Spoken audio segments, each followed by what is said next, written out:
Hello beautiful people, welcome back to my channel. How are we all doing today? Trust we are all doing good. So today we are making the most delicious mouth-watering coconut pasta. So let's dive into the main video. For this recipe I'm using onion. I've already prepped all those things, some salt and seasoning cube, scotch bonnet pepper, ginger which I've already blended, some garlic, bell peppers, yellow bell pepper, red bell pepper, carrot, and some spring onion. First, I have to season the gizzard, which I've thoroughly washed off camera. I washed with some salt and hot water. So I seasoned with some seasoning cube, chopped onion, scotch bonnet pepper, and then I added fresh thyme. This fresh thyme is a game changer. Then I added some salt, and then I stir it around just for everything to incorporate, and then I cover it up just for it to get its own juice before I'll add some extra water for the main cooking of the meat.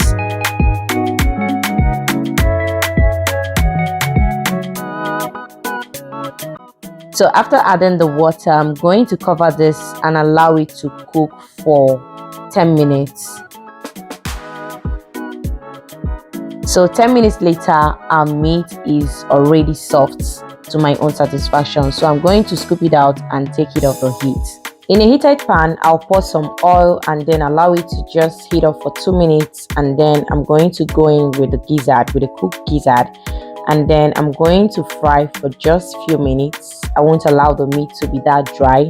I just want to get that flavor of the fried meat. So I'll just fry for some minutes, flip to the other side of the meat, and also fry for some minutes.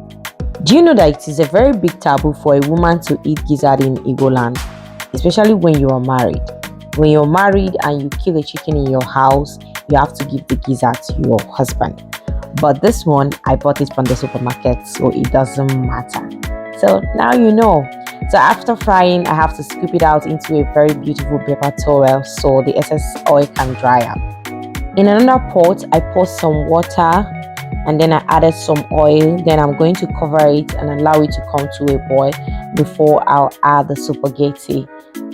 I added the oil and allowed the water to come to a boil before adding the spaghetti because I don't want the spaghetti to stick together. So after adding it, I'm going to cover it and allow it to come to a boil. Then I'll use my spoon to separate it further so that it doesn't stick together. Then I will allow it to cook for just 5 minutes. I don't want it to get that soggy, so I'll just allow it to just cook for 5 minutes, and then I'm going to sieve it out and set it aside. In the same oil I use in frying my meat, I'll go in with some chopped onion, some ginger, garlic, and then I'm going to fry this until it releases its beautiful fragrance. 2 to 3 minutes is enough for it to release its beautiful fragrance. So after that, I'm going to go in with my chopped scotch bonnet pepper, and then I will stir it around for just some minutes, and then I'll go in with the bell pepper, which is the red bell pepper, and then I'll stir it around and go in with the yellow pepper, the green bell pepper. Now look at how beautiful this is looking. Not just beautiful, the aroma from my kitchen can raise the dead. So if you're coming across my video for the first time, I just want to thank you for clicking to watch my video. Please don't forget to subscribe before you go.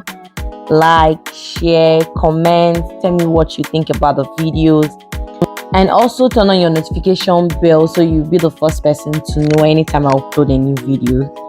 And to my returning subscribers, you know I got so much love for you guys. Thank you for always coming by. I love you. After sauteing my vegetables, I'm going to set it aside. I heated up some oil in another pan, so I'll go in with some chopped onion and some chopped tomatoes. This fresh tomato is just for extra flavor and nothing more.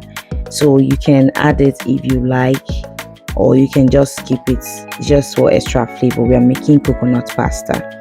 So after that, I'll go in with some blended tomatoes and pepper with some garlic, and then I'm going to cover it and allow it to steam for like 2 minutes. 2 minutes later, this is what we have.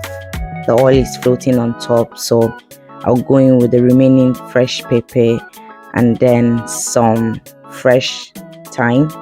You can get this fresh thyme in the supermarket like ShopRite or Spar. Some people were asking where I get all this, so that is the place I get them. Okay, so I'm going to season with some curry powder, onion powder, thyme. I give it a good stir and then adjust it with some salt and chicken seasoning. Oh my goodness, this is so beautiful. And then I'll give it a good stir again, and lastly I go in with the coconut milk. Now look at that. I did this coconut milk from the scratch. You can buy from the supermarket, you can do it from the scratch, but the best is doing it from the scratch, buying your coconut and cutting it into pieces, blending it, and then extracting the milk. That is the best. That is how you get the very fine and good flavor from coconut milk. After pouring in the coconut milk, I added the spaghetti, give it a good mix, cover it and allow it to cook for another 5 minutes. Later, our coconut pasta is very much ready. So lastly, you remember the vegetable we set aside. We have to add it and then give it a very good mix. Give it a good mix so that everything will come together and marry each other. Will you be trying this coconut pasta with your family? Tell me in the comment section. This is absolutely delicious. You should try it, okay? Lastly, I remade some carrots and some spring onion for that crunchiness, and I'm going to add it to it for more colors and crunchy. Now your coconut pasta is ready to serve and enjoy. Bye and see you in my next video.